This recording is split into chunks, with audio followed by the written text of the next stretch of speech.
네, 반갑습니다. 이건철 교수입니다. 이번 강의는 이승만의 독립운동 바로알기라는 제목으로 시작을 해보겠습니다. 제가 정치학 석사 때 이승만 연구를 하고 아주 오랜만에 이 강의를 하게 됐는데요. 상당히 좀 감회가 새롭네요. 제 강의에는 글이 좀 적은 편입니다. 이 PT 준비 자료에서 오히려 사진들이 많고 글이 좀 적은 편입니다. 근데 이번 강의에는 글이 좀 많습니다. 왜 그러냐면요. 아무래도 이 주제 자체가 좀 논란이 있을 수 있는 주제입니다. 물론 이 주제 말고도 해방 이후 이승만 대통령의 활동에 대해서도 논란이 많죠. 더군다나 이념적 논란이 많기 때문에 잘못하면 주관적 감정에 빠질 수 있기 때문에 그러지 않으려고 최대한 객관적인 문헌 자료를 바탕으로 이 강의를 준비했습니다. 자, 이승만 독립운동 바로알기 중에서 제1부 이승만의 이중적 정체성은 어떻게 형성되었나 입니다. 이승만 성격이라든지 활동이라든지 여러 가지 면에서 이중적 정체성이 많이 보이는데 초기의 어떤 과정 속에서 어떤 출생, 성장, 그리고 초기 활동 속에서 그와 같은 면이 형성되었는지 한번 보도록 하겠습니다. 그리고 또 2부에 가서는 실제 이승만의 외교 활동이 우리 한국 독립에 어떤 도움이 되었나 그런 걸 한번 다뤄보도록 하겠습니다. 첫 번째, 출생과 성장 그리고 초기 활동인데요. 1875년 3월 26일 황해도에서 태어나셨습니다. 아버지 이경선, 어머니 김혜김씨 사이에 3남 2녀 중 막내라 했는데 바로 위로 형님 2분 또 누나 2분이 있습니다. 근데 그 위로 손위 형 2분 다 이승만 태어나기 전에 이미 천년두로 사망했습니다. 그 바람에 사실상 독자입니다. 이승만이 그냥 독자 되면 5대 독자라는 것, 요 경우도 이승만의 정체성 형성에 상당히 큰 영향을 줍니다. 이건 좀 이따 다시 말씀드릴게요. 또 이승만은 항상 그러죠. 뭐 대통령 된 이후도 그렇고 임시정부 시절 또는 미국서도 종종 이승만은 왕손이다, 왕손이다. 예, 왕손 맞습니다. 세종대왕 형님인 양녕대군 16대 손입니다. 그 양녕대군의 5째 아들, 그 5째 아들이 서자죠. 서자 이은계열입니다. 근데 이은의 아들 중에서도 또 서자인 이순, 그쪽 계열입니다. 그러다 보니까 좀 반계에 속하지요. 짓기가 좀 못되는데 그 이승만 사석에서 종종 웃으면서 그랬답니다. 만약 양녕대군이 세종대왕한테, 충녕한테 왕위를 물려주지 않았다면 지금 고종 저 자리에 내가 앉아 있을지도 모른다. 그런 사석에서 농담처럼 하셨다는데,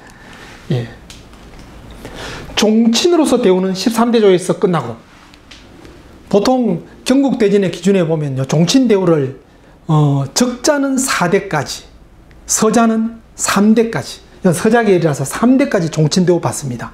종친대우 받으면 뭐 국가로부터 그냥 명예직을 받고 자동으로 녹봉도 받죠. 근데 그게 4대까지 끝나고 그 다음부터는 이제 독립이 됩니다.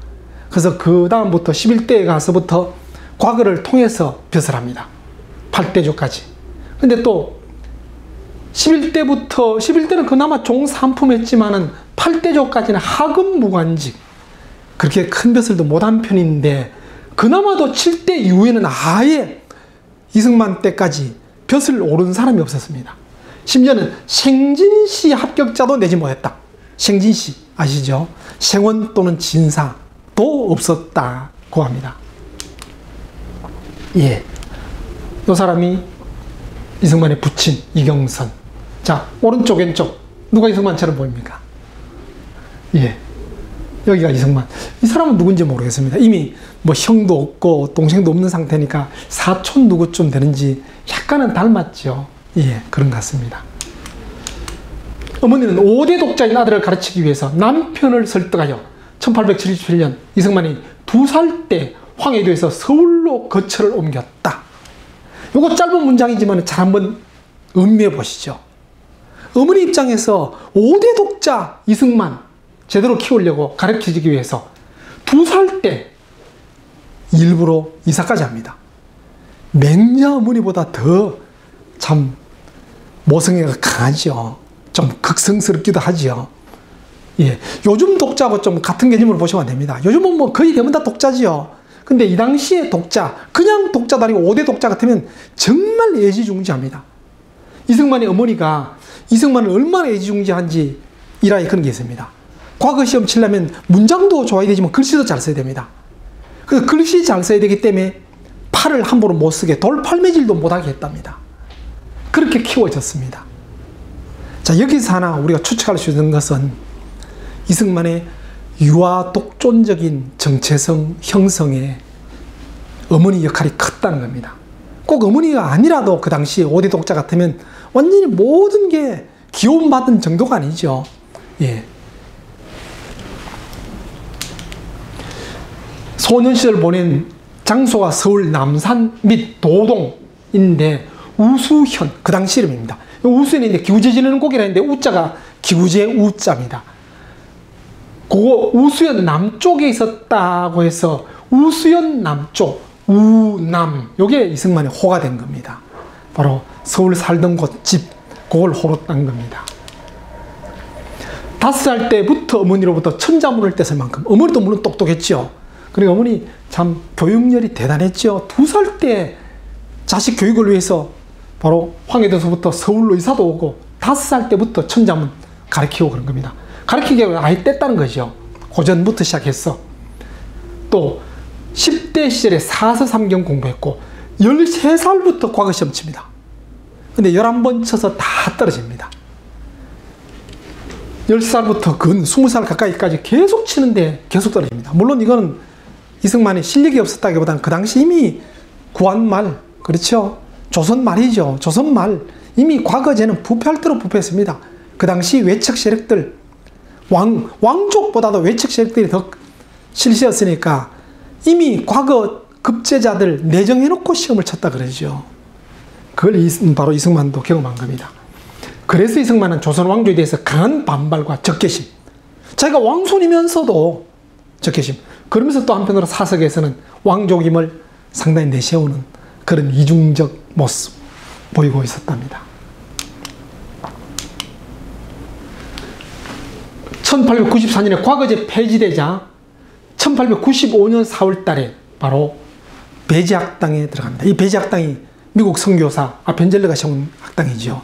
우리 한국의 최초의 근대적 학당이라 보면 됩니다. 이게 고등학교 과정이냐 대학 과정이냐 그렇게 말하면 좀 따지기 좀 어렵습니다. 그냥 약간 고등학교 과정, 대학 과정이 그 당시로 볼 때는 좀 구분이 좀 덜 된 그런 시대입니다. 이때부터 이승만은 평생 일관되게 친기독교적, 친미적 국가 간 가치관 형성 시작되는데요. 그렇죠? 어차피 아펜젤러가 한국에 배제학당을 세울 때 미국 감리교 선교사입니다. 기독교 정신을 전파하기 위한 하나의 방편이었죠. 물론 그 당시 선교사를 통해서 우리 구한말 뭔가 좀 개화에 큰 도움은 됐지만은 누구든지 그렇잖아요. 실제 아무 조건 없이 오로지 우리 조선을 위해서 그건 아니었겠죠. 기독교 선교의 일환이니까 당연히 배제학당은 기독교적 교육 또 미국 교육 된 겁니다. 거기 영향을 받습니다. 그러다 보니 이승만은 어릴 때부터 어머니로부터 천자문 배우기 시작하면서 과거 시험 준비했으니까 유학을 배웠죠. 근데 유학을 배웠는데 어머니가 또 독실한 불교 신자로서 어릴 때 이승만은 어머니 따라 절에도 자주 다녔습니다. 불교 영향 많이 받았겠죠. 그러다가 배제학당 가서 기독교를 배웁니다. 유교, 불교, 기독교 3교를 섭렵하게 된 겁니다. 성적도 좋았답니다. 들어간 지 6개월 만에 학당에 영어 조교사로 발탁되었다. 영어 조교사로 발탁도 되고 또 거기에서 미국에서 들어온 선교사들 그 사람들 영어는 잘하지만 한글을 잘 모르잖아요. 그 사람들한테 한국어 가르치는 과외 같은 그런 선생도 했답니다. 그걸로 약간 학비도 보태고 그랬답니다. 그러다가 졸업식 때 1897년에 졸업하니까 2년 만에 졸업하지요. 졸업하면서 졸업생 대표로 한국의 독립이라는 주제로 영어 연설을 합니다. 근데 이 영어연설, 물론 연설도 잘했지만은요, 이때 참석한 사람들이 대단한 사람들입니다. 당연히 배지학당 세운 아펜젤러도 참석했지만은 또 그 외에 그 당시 조정의 실세, 뭐 내무 대신, 또 오늘날 치면 서울시장에 속하는 한성판윤, 이런 사람들이 다 있는 데서 아주 유창한 영어연설을 했으니까 그 때문에 이승만은 바로 주목받는 청년이 되었답니다. 예, 배지학당입니다. 요게 동관이고 요쪽에 조금 규팅해 보이는 쪽에 서관이고 그렇습니다.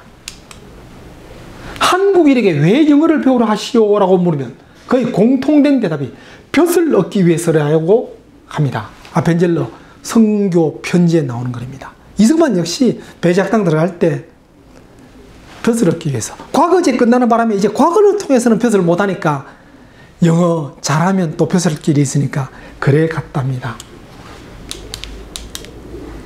배지학당 다니면서 이승만은 기독교 신앙, 또 외국인 선교사의 교제, 영어회화, 이것도 중요하지만은 그런 영향도 많이 받지만 제일 큰 감명은 바로 서재필 박사한테 특강 들었던 거, 매주 했던 특강 들었던 거, 거기에 큰 영향 받습니다. 근데 이 서재필 박사 역시 바로 미국 사상, 또 기독교 정신에 무장된 사람이죠. 실제 서재필 박사는 미국에 아예 망명해서 미국으로 시민권도 얻은, 그러니까 어째 보면 아예 그냥 국적을 미국으로 바꾼 사람입니다. 그래서 미국 시민권자로 한국에 돌아와서 고종을 만납니다. 그럴 때 서재필 박사 안경 끼죠. 안경 끼고 만나니까 그 당시는, 요즘은 뭐 그런 거 전혀 없지만은 옛날에는 안경 끼고 어른한테 인사하면 어른들 혼냅니다. 감히 버릇없다고. 그 궁궐에 들어가려니까 궁궐 수배에서 안경 벗으라 하니까 절대 못 벗겠다. 한참 신라에 하다 그대로 안경 끼고 들어갔습니다. 근데 안경 끼고 들어간 것까지는 봐주겠는데 고종하고 면담하면서 다리 꼬고 담배도 피우고 그랬어요. 나는 미국 시민이다, 그런 양반입니다. 물론 서재필 박사를 욕하려고 한 게 아니고 두 가지 의도가 있었겠죠. 이승만도 역시 서재필 박사 영향받아서 똑같이 조선왕조 비판하고 조선왕조 자체를 아예 개혁하려고 했기 때문에 고종 자체를 개혁의 대상으로 받는 거, 그런 것도 있고, 또 실제 미국 시민권자로서 그런 마음도 있었고 그렇겠죠. 그 서재필 박사의 영향으로 배지학당 내에 조직된 협성회, 이 협성회가 주로 이제 그 당시 뭐 서양 문물이라든지 시대적인 거, 그런 거 공부하는 자주독립, 자유민권, 자강경, 이런 거 연구하는 동아리라 보시면 됩니다. 이렇게 배지학당에서 서구식 교육을 받고 서구식 재능과 사고를 갖추고 나왔습니다. 나와서 98년 1월에 바로 유영익, 최적인 관계 협성회보, 협성회 회보인데 보통 협성회보 그럽니다. 창간주담에서 언론활동 시작합니다. 근데 요거 1월에 시작했다가 4월에 이름을 바꿉니다. 매일신문으로 바꿉니다. 근데 이 매일신문은 순한글 신문입니다. 그런 의미에서는 그렇죠. 우리 한글신문에서 역사적인 위치에 차지하면서 또 한국신문의 전통을 확립하는 데 선구적인 역할을 했다. 단순히 한글신문이다라는 걸 강조하는 게 아니고 외세에 저항하는 그런 내용을 주로 담았다는 겁니다. 결국 이것도 오래 안 가서 내분에 일어나면서 98년 7월 초에, 그렇죠? 98년 1월 달에 협성회보, 4월 달에 매일신문 바꾸고 7월 달에 운영권 문제로 싸우다가 해임된 후에 다음에 매일신문 폐간됩니다. 자, 여기서 하나 볼 수 있는 거는요, 여기 보시는 것처럼 이승만은 유영석, 최정식과 함께, 최정이 시기를 했는데 이깁니다. 함께 바로 협성회부터 만들어서 매일신문까지 왔는데 결국 경영권 문제 때문에 네 분 있다가 결국 해임되는 겁니다. 근데 이걸 한번 왜 다시 보느냐 하면요, 이승만 우리나라 와서 물론 이제 해방되고 나서 건국되기 바로 직전에 우리나라 안에 뭐 수많은 분열, 뭐 좌파 우파 막 나눠질 때 한 유명한 말 아시죠? 뭉치면 살고 흩어지면 죽는다 했는데, 그 뭉치면 살고 뭉치자 단합 이야기했는데 이승만은 조직에 가는 데마다 분열과 혼란이 많았습니다. 트러블 메이커입니다. 이게 그렇게 된 게 아마 앞에서 말씀드렸죠. 이승만은 5대 독자로서 어릴 때부터 유아 독전적으로 커왔습니다. 그래서 이승만의 사고 속에 뭉치지 않은 것은 수평적 연합 그런 개념보다는 수직적 나를 따르라, 나를 중심으로 뭉쳐라 그런 쪽입니다. 정적이니 뭔가 수평적 연합이니 안 어울립니다. 앞으로 계속 독립운동 중에 분열 혼란이 많았던 거 보시면 그런 느낌 많이 옵니다. 이게 어찌 보면 조직 속에서의 분열 첫 번째입니다.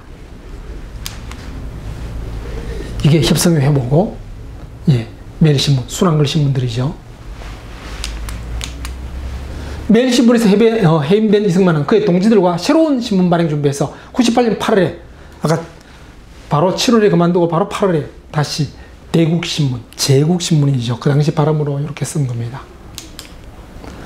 비슷한 시기에 발행된 황성신문, 황성신문 잘 아시죠? 신라 방성되고 우리나라 을사보호조약 당하고 나서 신라 방성되고 나라 망했다고 바로 오늘 밤에 목놓아 통곡한다 했던 장전의 논설로 유명한 그 신문, 그 황성신문이 한문신문입니다.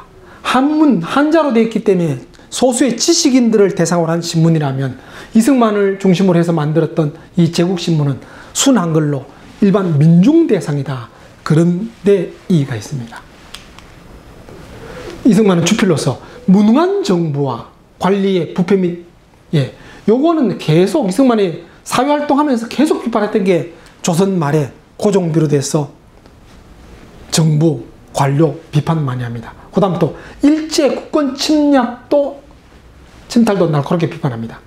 언론에서 위치 확고하게 이제 주필로서 다져나간 계기입니다. 이게 제국신문이고 황성신문, 순한글신문, 한자신문 그런 식이죠. 말씀드렸죠.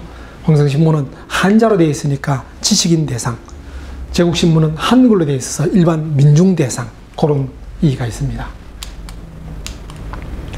이승만은 98년 3월에 독립협회가 종로에서 개최한 제1회 만민공동의 연사로 정치활동 첫발 내딛었는데 이 독립협회의 핵심이 서지필 박사죠. 그래서 당연히 서지필 박사는 이승만을 제자처럼 생각했고 이승만 역시 서지필은 하나의 스승입니다. 스승에 속하는데 그 서지필 박사의 후원을 받아서 아마 젊은 청년으로서 연설을 할 수 있었겠죠.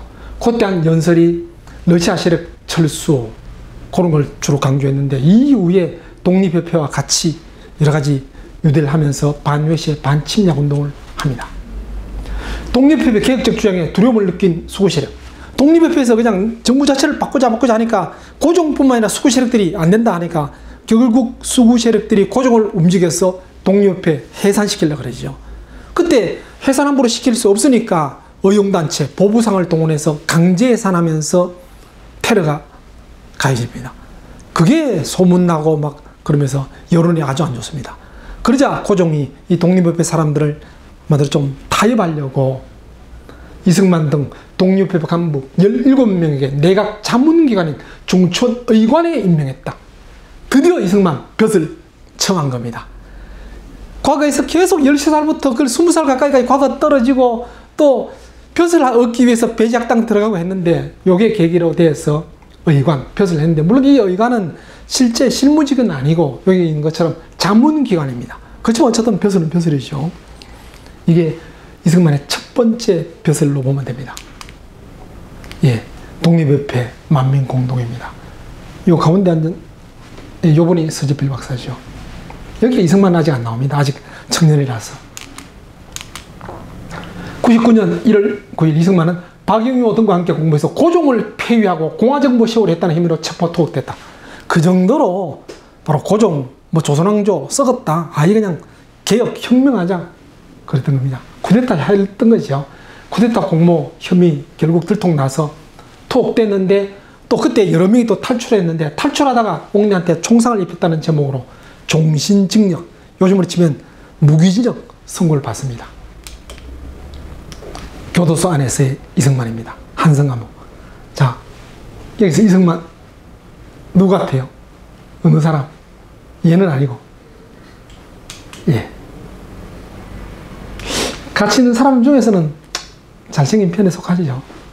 근데 이 이승만이 어쨌든 교도소 생활하면서, 감옥 생활하면서 세상으로부터 단절됐지만은 이때 오히려 근대 서양 문물에 대해서 많이 돌아보게 되었고 자기 나름대로 독자적인 가치관 형성에 큰 도움이 되었던 시기라고 합니다. 감옥 생활 중에서 몇 권의 책도 쓰고 번역됐는데 그 중에서 그 이승만의 대외 정치사상 집약한 게 바로 52편의 논설로 된 독립정신인데요. 정신, 예, 글자가 그렇죠. 옛날 글씨입니다. 그 독립정신에서 제시하고 있는 핵심은 오랫동안 전제정치를 받아온 한국민을 기독교로 교화시킨 후에 서양의 정치제도와 법률을 그대로 받으려, 서양은 미국입니다. 미국의 정치제도 법률 그대로 받으려 내정개혁을 단행하는 한편 대외적으로는 만국공법, 오늘날로 치면 국제법이죠. 그걸 준행하면서 중립외교를 펼쳐 한국의 독립을 보장받자는 것이다. 어쩌면 이승만의 정치사상 큰 줄기라 볼 수 있습니다. 요게 감옥 안에 있으면서 자기 나름대로 가치관을 정립하고 틈틈이 감옥 안에 있으면서 글을 써서 신문에 토한 걸 정리한 책인데 거기에 나온 정신입니다. 자, 여기서 특히 후록으로, 요즘은 후록 안 그러죠. 부록 그러죠. 책 뒤에 붙은 거. 그때는 후록이랬는데 후록에 붙은 독립주의의 긴요한 종목이라는 제목에서 보면요. 이승만은 상당히 외세 의존적이고 친미, 친일, 그리고 반러시아적인 한편 대한제국 정부를 반개혁적으로 평가하고 있음을 볼 수 있다. 대한제국 개혁, 대한제국 정부 자체를 항상 반개혁적이다 비판은 종종 해왔죠. 근데 여기서 외세 의존적이고 친미, 친일. 친미라서 외세 의존까지는 이해가 가는데 친일, 이승만이 친일했나? 예. 반러시아, 친일과 반러시아 같이 연결해서 보면 됩니다. 아직 바로 을사늑약도 이전, 러일전쟁 직전 감옥에 있을 때 쓴 겁니다. 그 당시에 우리 조선 사람들이 일본이 막 들어오고 했지만 일본에 대해서 그렇게 큰 반감 없는 편에 속했습니다. 그때까지만 해도 물론 임진왜란은 오래됐죠. 그 역사에 대해서는 까마득하게 공부하는 사람도 많았고 오히려 이때는요.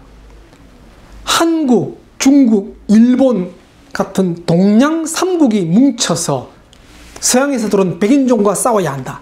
이게 바로 일본의 동양평화론입니다.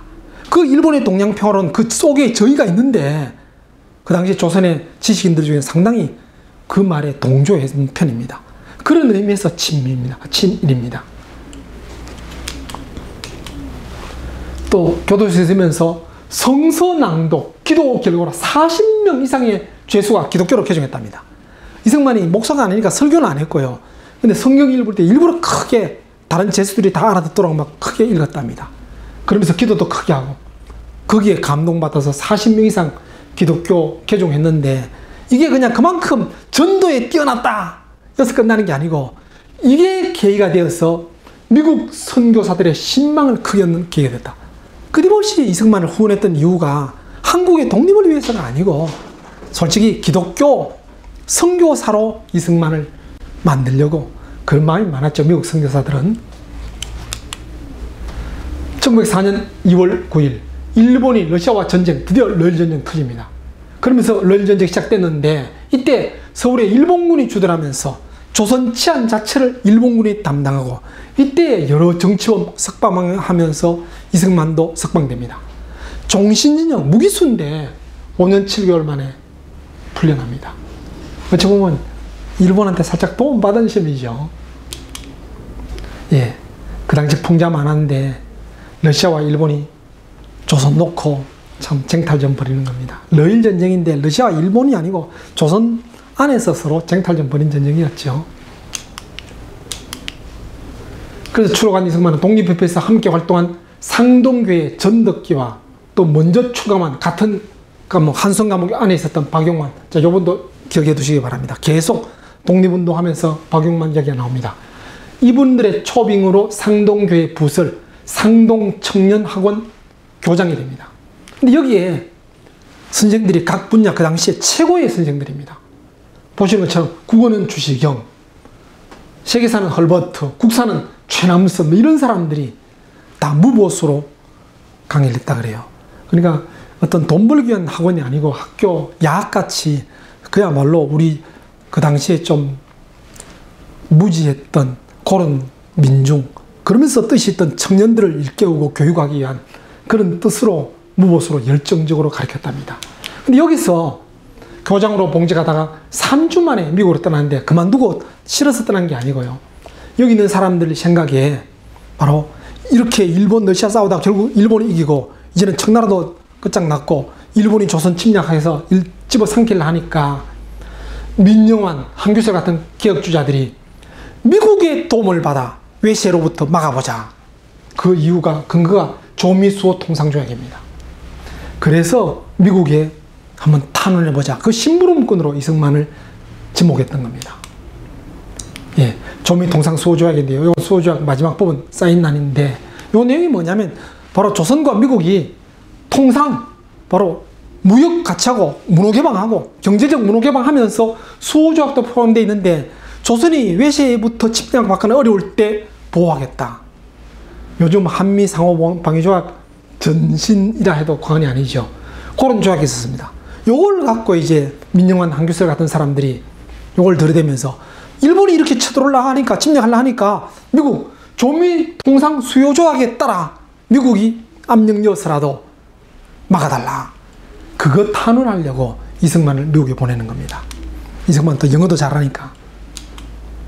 이승만은 민영환, 한규설의 밀지를 받고 1904년 11월 4일 미국으로 길을 떠납니다. 을사늑약 바로 전해지요. 하와이 거쳐 12월 31일 워싱턴 도착해서 공사관 만납니다. 그래서 활동 드디어 1905년부터 활동을 하는데요.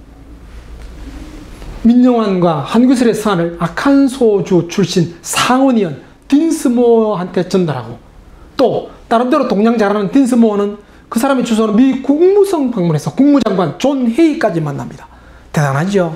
한국의 시합하는 청년이 미국 가서, 그 당시에는 미국에서는 저런 나라도 있나 잘 모를지도 모르는 그런 나라의 청년이 와서, 그렇죠, 상원의원 만나서 또 그 사람 소개로 국무장관 만납니다. 그 국무장관 존 헤이도 조미 통상수호조약 이행 촉구했을 때 일리가 있다, 상당히 긍정적으로 들어주려 했습니다. 근데 이 양반이 그 여름에 갑자기 죽어버렸어요. 그래서 무산은 되었는데, 근데 실제 그해 8월에 러일 전쟁 끝나고 나서 강화회의가 일본의 로비를 받은 루즈벨트 대통령의 제의로 미국 포츠머스에서 열립니다. 러일 강화회의를 러시아, 일본도 아닌 제3국 중에서도 아주 먼 미국 포츠머스에서 이루어진 이유가 일본이 미국한테 부탁한 겁니다. 일본이 로비한 겁니다. 그걸 들어줬죠. 결국은 일본과 미국이 요게 계기가 돼서 아주 가깝게 유착됐습니다. 요 말은 뭐냐 하면 여기서 상원의원, 미 국무장관까지도 참 긍정적으로 받아줬지만은 실제 미국 대통령은 별로 관심 없었던 그런 내용입니다. 일본 편을 들은 그런 배경이 있기 때문에. 네, 여기에 포츠머스 조약입니다. 러일 강화회의. 이모로 하와이 교포 또 4천여 명이 윤병구 목사의 지도로 루즈벨트 대통령의 조미 수호조약. 그러니까 조선은 조선대로 한규설, 민영환이 조미 수호조약 그 내세우면서 미국 영향하에 일본 막아달라, 탄원하려 했는데 하와이에 있는 교포는 교포들 나름대로 윤병구 목사의 지도로 그걸 하려고, 탄원하려고 결의하고, 이미 이승만이 와 있는 이승만하고 윤병구 목사 같이 탄원하는 대사로 위촉을 합니다. 그러다 결국 루즈벨트 대통령을 만났어요. 근데 루즈벨트 대통령 아주 반갑게 웃으면서 맞아주면서 좋은 내용이고 알아듣겠는데, 어쨌든 외교상의 큰 문제라서 이거는 사적으로 갖고 오지 말고 공사관을 통해서 정식 외교 경로로 전달해달라 부탁을 합니다. 그 소리 듣고 이 두 사람은 대단했죠. 드디어 성공했다. 야, 우리 둘이가 결국 루즈벨트 대통령까지 흔들어서 성공했다 싶었는데, 그래 한국 공사관에 갔더니 이 한국 공사관 김윤정은 친일파가 되어 있습니다. 친일파라서 그런지 뭐 공사라서 그냥 합리적 핑계인지 모르지만 본국 정부로부터 공식적 지령으로 온 탄원서가 아니고 민영환, 한규설 개인 이름으로 온 밀서를 정부 차원 이름으로 미국 대통령한테 전달할 수 없다. 거절합니다. 이게 핑계가 될 수도 있지만 거꾸로 실제 미국 정부 차원에 온 지령이 아니라 할지라도 나서서라도 좀 전달해야 될 사람이 이렇게 거절하죠. 소극적인 거 아니고 거절한 걸 보면 이미 이 사람은 친일파로 많이 넘어가 버린 겁니다. 안 하고 싶었던 겁니다. 그래서 결국 이거 무산됐습니다. 루즈벨트 만난 건 대단했지만은 공식적인 경로로 미국이 조미 통상 수호조약 그 체결 준수하면서 한국, 일본 침략을 좀 막아달라라는 걸 무산됐는데, 근데 탄원서가 루즈벨트한테 전달됐다 할지라도 별로 효과 없었던 겁니다. 왜냐면요, 이미 이 시기에 루즈벨트 특사 태프트와 일본 수상 가스라 비밀 협정을 맺은 상태인데, 이 유명한 가스라 태프트 협정입니다. 가스라 태프트 협정이 뭐냐면 일본의 가스라, 미국의 태프트인데요, 미국이 필리핀 지배하는 것을 일본이 눈 감아라. 대신에 일본이 한국 지배하는 거 미국이 눈 감겠다. 이겁니다. 이게 벌써 그때 체결된 겁니다. 이게 그 유명한 가스라 태프트 밀약입니다. 요거 있고 나서 바로 다음에 을사늑약 딱 체결되죠. 일본이 조선 딱 집어 삼킨 겁니다. 근데 미국이 가만히 있었죠. 이 협약이 있었기 때문에. 그래, 이런 게 있는데 이승만이 아무리 똑똑했다 할지라도 민간인 자격으로 또 한규설, 민영환이 뭐 정부, 그 당시 조선정부의 뭐 외무장관도 아닌 그런 이름으로 전달한 밀지 갖고 통할 리가 없었지요. 근데 루즈벨트가 앞에서 이승만한테 웃으면서 맞아주고 정식 외교 경로를 통해서 전달해 달라는 건 그냥 립 서비스라 보면 됩니다. 이승만의 독립 유지 외교는 실패 돌아갔죠. 비록 실패했지만 이때부터 이승만의 이름은 미국에까지 제대로 알려지는 겁니다. 30살에 불과했던 이승만이 상원의원 만났죠. 미 국무장관 만났죠. 미국 대통령까지 만났죠. 예. 만나서 한국 독립 문제를 처음 협상해 본 경험. 이승만 개인적으로도 자랑스러웠지만은 한국과 미국의 이승만 이름을 날리는 계기였습니다. 뉴욕타임즈, 워싱턴 포스트지에 이 내용이 소개되고, 또 한국의 황성신문에는 이승만을 한국 인민의 대표자요, 독립주권의 보존자요, 애국 열성의 의긴 남자요, 청년지사다 극찬을 했죠. 결국 국구활동 실패했지만은, 실패하고 실제 미국에 탄원서 내러 갔다가 실패하고 했지만 돌아오지 않고 거기에 남아서 미국 선교사 지원받아 조지 워싱턴 대학에 들어갑니다. 조지 워싱턴 대학 들어갔을 때도 배지학당이 바로 미국 선교사가 만든 학교라서 학점을 인정해 줍니다. 인정해서 그냥 편입에 들어갑니다. 1학년 때부터 학부모 4년 하는 게 아니고 편입에 들어간 겁니다. 들어가서 조지 워싱턴 대학 2년 만에 마치고 이승만은 서치필 주선으로 하버드 대학 입학했고, 하버드 대학 가서 공부를 그렇게 잘 못했답니다. 여기서 2년 만에 박사학위 달라 했는데 총장이 보니까 성적도 그렇게 신통하지 못했던 게 경제학은 D학점, 낙제, 그리고 또 뭔가 하나는 또 C학점, 뭐 이런 식입니다. 그래서 별로 이런 식으로 안 된다. 그래서 이승만은 여기서 박사학위 못 받을 것 같아서 다시 프린스턴 대학으로 옮깁니다. 역시 서지필 박사 주선해서 옮깁니다. 거기 가서 결국 1910년 7월 미국의 영향을 받은 중립이라는 제목으로 철학 박사학위 받습니다. 요 논문 보면 그렇죠. 국제법과 관계되는데 왜 철학 박사냐 싶지만은 법철학과 관계되는 그런 내용이라서 그런 겁니다. 이게 5년 반 만입니다. 조지 워싱턴 대학 들어가서 바로 프린스턴 대학 박사학위 받을 때까지 5년 반. 5년 반 만에 이게 가능하냐. 심지어는 1910년 7월에 박사학위 받았다 했는데 프린스턴 대학에서 1910년 1월에 하버드 석사학위를 받습니다. 뭐 그런 뒤죽박죽이냐. 하버드대 다니다가 프린스턴에 갔지만 프린스턴대에서 2년 만에 박사학위를 주려고 보니까 아직 석사학위가 없죠. 이미 프린스턴대로 옮겼는데 이승만이 하버드에게 다시 이야기해서 내 석사학위 못 받으면 여기서 박사학위 못 받는다. 달라 그랬더니 그럼 낙제했던 경제학하고 다시 해서 그거 따면 주겠다. 그래서 부랴부랴 딴 겁니다. 학점 따고 부랴부랴 1월 달에 석사학위 받고 7월 달에 박사학위 받고. 요즘 이런 학사 없죠. 없는데 그 당시에는 좀 가능했던 게 미국 선교사들이 강력하게 지지했던 겁니다. 전폭적 지지했던 겁니다. 미국 선교사들이 특별히 이렇게 지지한 거는 이승만이가 똑똑해서 전도 양양한 청년이라서 라기보다는 한국을 대표할 만한 선교사로 키울 만한 인재라서 실제 그거였습니다. 이때부터 이승만은 이박사로 불린다. 참 어려 이승만 가면 이박사. 요즘은 뭐 그냥 이승만이지만은 뭐 이승만 대통령 때도 상당히 많이 이박사 그랬죠. 제 이름이 이근철인데 제 어릴 때 별명이 이박사입니다. 그게 왜 그렇게 됐냐면요. 우리 어머니가 이승만한테 영향받은 건 아니고요. 제 어릴 때 시골 벽지인데 거기에 아주 조그마한 교회가 있었습니다. 그 교회에 전도사님이 애를 하나 데리고 갔는데 그 아들이 제하고 동갑인데 그가 송씨입니다. 걔가 송박사, 저는 이박사. 그렇게 어릴 때부터 그게 별명처럼 그렇게 불려졌습니다. 불려졌는데 그 잠재의식이 남아서 제가 오래전에 정치학 석사하고 직장생활을 하고 하면서 공부 까먹었다가 그게 기억에 남아서 다시 철학 석사부터 시작해서 철학 박사 다시 하게 된 겁니다. 어릴 때 교육에 잠재의식에 심어주는 게 얼마나 큰 영향인지 모릅니다. 근데 한편으로는 그런 생각이 들어요. 왜 우리 어머니가 저보고 이박사라 그랬을까? 어린 놈한테 이 대통령 했으면 지금쯤 제가 좀 달라져 있을 건데 그런 생각도 해보았습니다. 예, 이승만입니다. 드디어 이제 임정에 참여하는데요. 5년 11개월 만에 미국에서 돌아옵니다. 학위 다 받고 돌아옵니다. 돌아왔는데 이미 한일 병탄이 됐습니다. 을산 늑약이 아니고 이제는 한일 병탄, 한일 합방으로 많이 알려져 있죠. 그 바람에 상당히 많은 민족 지사들이 자결도 하고 망명도 하고 그런 상태입니다. 그러면서 친일파가 날뛰고 그때 이승만 돌아왔습니다. 돌아와서 이승만은 뭐 했겠습니까?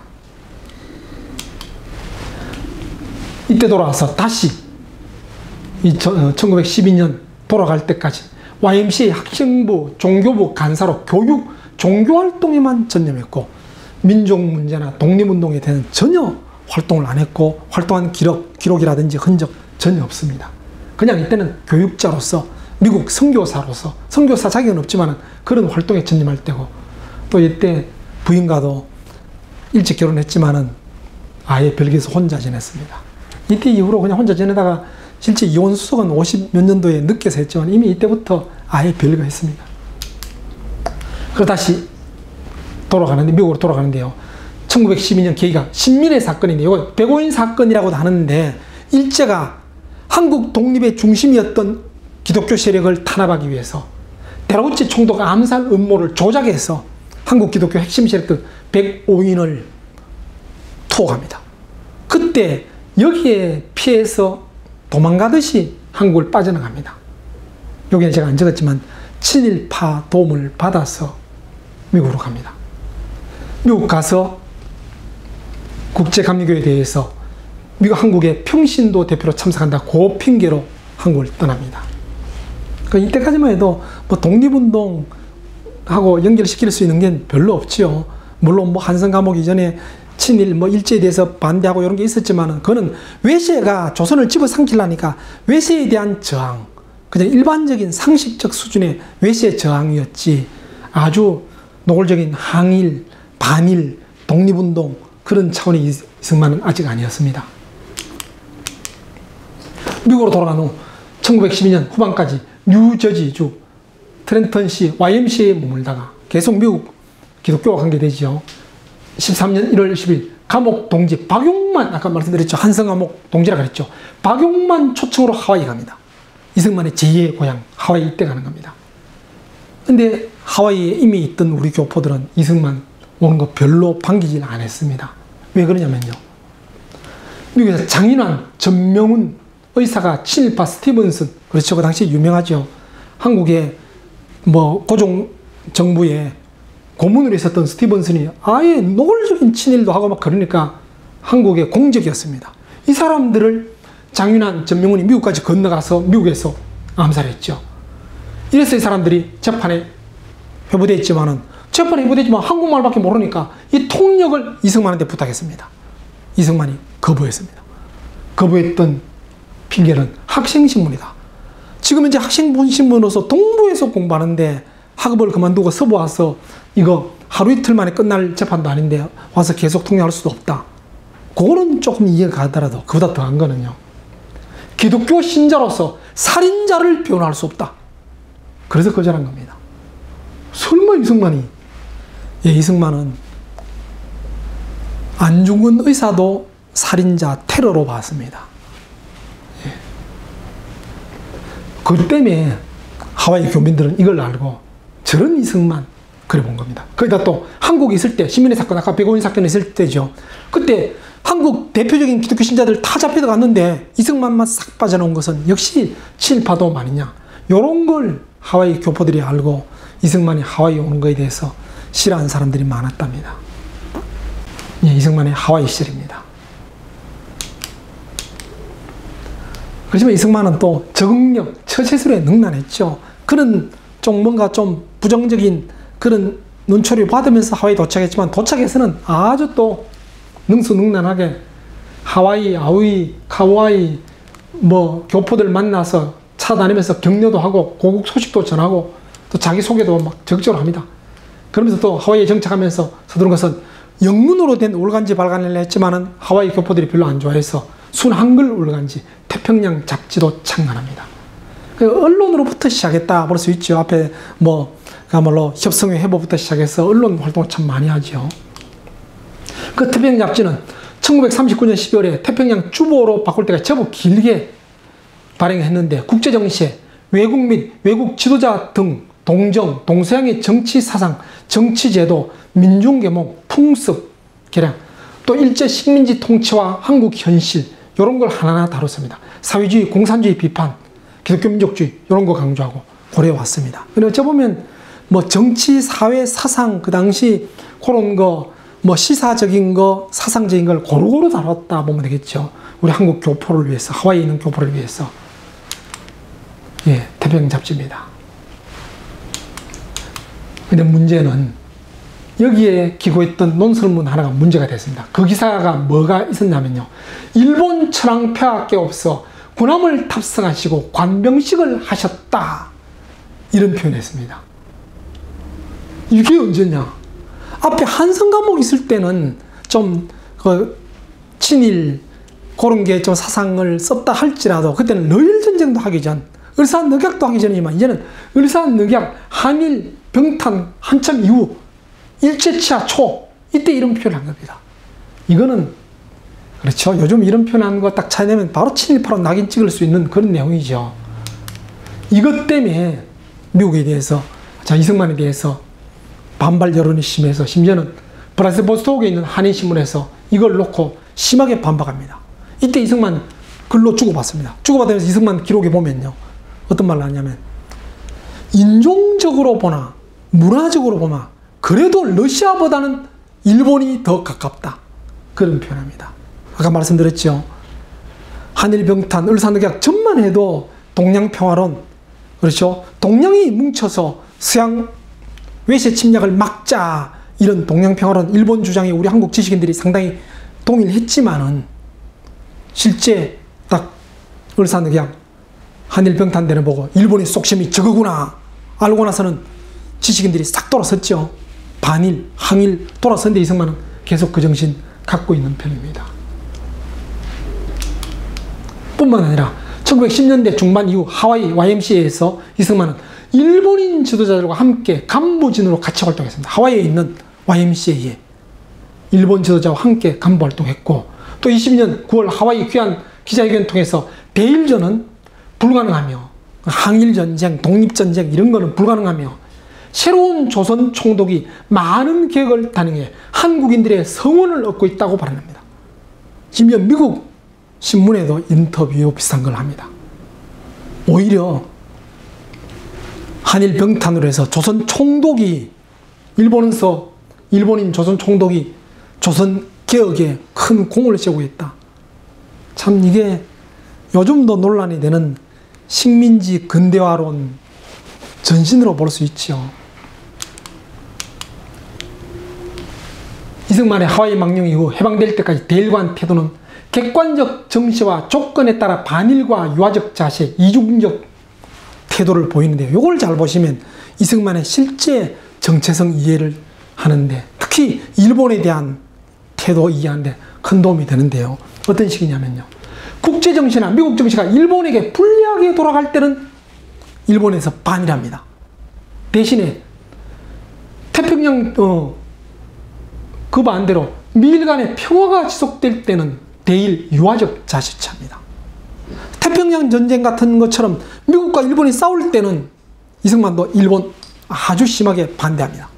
근데 그게 아니라 아까 그랬죠. 루즈벨트 있을 그때만 해도 뭐 가사라테프도 조약하고 했지만 그 이후로 미국과 일본이 상당히 친하게 좋게 지냈습니다. 태평양 전쟁 전까지 미국, 일본이 참 잘 나갔어요. 그런 분위기 때문에 이승만도 일본을 그렇게 반대 안 한 겁니다. 특히 그가 활동의 근거지로 삼은 하와이에는 우리 교포도 많이 살았지만 일본 교포들이 아주 많이 살았어요. 하와이에 일본인 영향이 워낙 크니까 그 상황에서 일본에 반대했다가는 하와이 안에서 이승만의 활동 입지가 좁아지니까, 그렇죠. 그렇게 심한 반일 그런 소리 안 합니다. 물론 그냥 우리 교포만 만날 때는 독립, 그런 반일 그런 이야기 했다 그래요. 근데 공개석상 공식적으로서는 약간 친일적인 그런 게 오히려 더 많습니다. 또 이승만이 미국 가고 끊임없이 후원했는 게 미국 선교사, 감리교 선교사들의 지원이죠. 그러니까 당연히 미국과 일본이 친할 때는 미국 편 겸 일본 편을 들 수밖에 없었던 그런 처지입니다. 또 실제 선교사들이 볼 때 이승만은 우리 선교, 미국서 우리가 건너온 선교사 하지만 이제는 한국 자생한 선교사가 이승만이다. 기독교 신자로서 기독교를 전파할 사람이다 라고 보고 있었기 때문에 이승만이 예수의 정신, 기독교 정신, 사랑의 정신을 전파하는 사람이지 독립운동하고 무력으로 싸우고 하는 거 이승만 이미지에 별로 안 좋았겠죠. 그런 것 때문에라도 대일 무력투쟁 같은 거 주장할 수 없는 처지였다는 겁니다.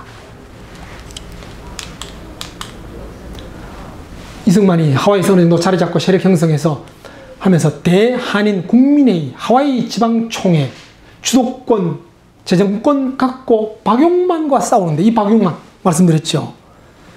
한서 감옥 동지고 이승만이 감옥에서 나왔을 때 박용만이 초청해서 그 당시 교회 부설이지만은 학교 교장도 되고, 또 미국 왔을 때 박용만이 초청해서 하와이까지 오게 됐습니다. 그것도 미국 있을 때 박용만이 이승만의 친아들을 미국까지 데려갔습니다. 물론 미국까지 데려갔다 그 아들이 장티푸스로 죽었다 그래요. 그 바람에 이승만은 아들이 이제 손이 끊어져 버렸죠. 그런데 그만큼 박용만은 이승만한테는 은인 같은 사람입니다. 은인 같은 사람인데 하와이 지방총회 주도권, 재정 문제 놓고 갈등 빚습니다. 아까 말씀드렸죠. 이승만 같이 동등한 자격으로 협조, 협력은 상당히 좀 못했다기보다는 마음이 없었습니다. 유아 독존적, 나를 따라 내 중심으로 뭉치면서 산다, 이런 사고, 어릴 때부터 형성됐던 그 정체성, 그 때문에 이런 갈등도 생긴다고 볼 수 있습니다.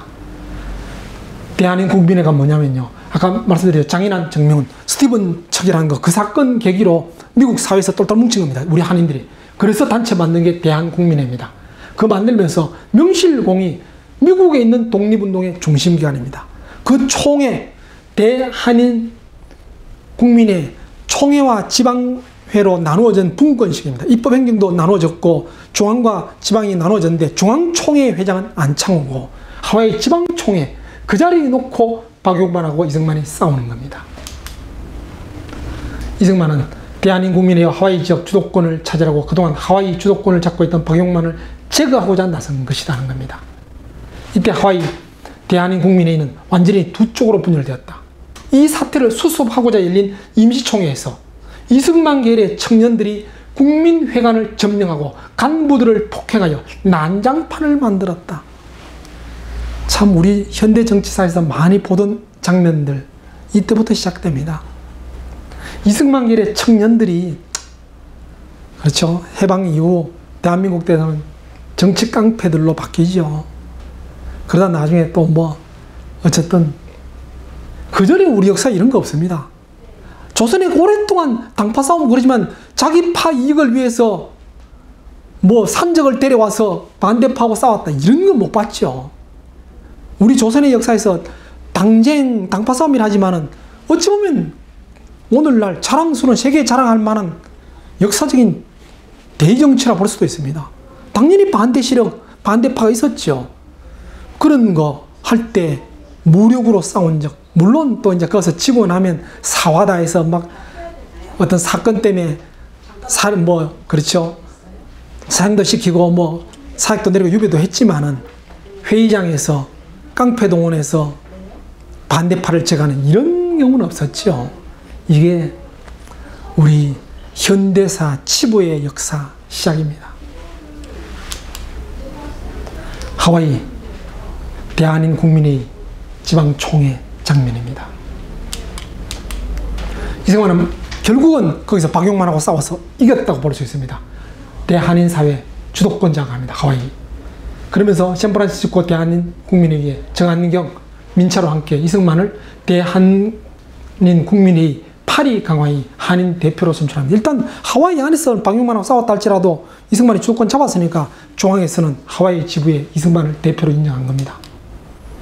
근데 그 이승만은 그렇게 인정받아서 바로 샌프란시스코 파리 강화회에 가려 했는데 여권이 없어서, 나라가 없으니까 여권도 못 받았죠. 그래서 결국은 참석 못합니다. 그 대신에 여운형이 파견한 김규식이 바로 파리 강화회에 갑니다. 이게 파리 강화회인데요. 이 파리 강화회는 뭐냐면 1차 대전 이후에 연합국이 바로 패전국들을 어떻게 하면 어떻게 처리할까, 그거 회의입니다. 요거 파리 강화회 이후에 국제연맹, 오늘날 국제연합, 유엔이지만 유엔 전신 국제연맹이 만들어지는 겁니다. 그때 이승만 갈려다가 못 가고 김규식이 대신 갔다 그랬죠. 자, 그래서 파리 강화회에 참석이 좌절되면서 이승만은 새로운 만 모시겠는데 그게 뭐냐면요. 자기 따르던 정한경과 함께 위임 통치 청원을 우편으로 미국 윌슨 대통령한테 제출합니다. 파리 강화회에 가 있던 윌슨한테. 그 위임 통치 청원이 뭐냐면 한국의 완전한 독립을 보장하는 조건하에 한국을 국제연맹의 위임 통치하에 둘 것을 청하는 겁니다. 파리 강화회를 통해서 바로 국제연맹이 딱 만들어졌으니까 한국 독립하면서 국제연맹이 한국을 다스려달라. 참 이승만의 외세 의존적 도가 넘어섰죠. 아예 그냥 나라 다스려달라 부탁한 겁니다. 그냥 일본으로부터 독립시켜달라가 아니고 독립시킨 보장하는 조건하에 한국을 국제연맹 위임 통치하에 두게 해달라 부탁한 겁니다.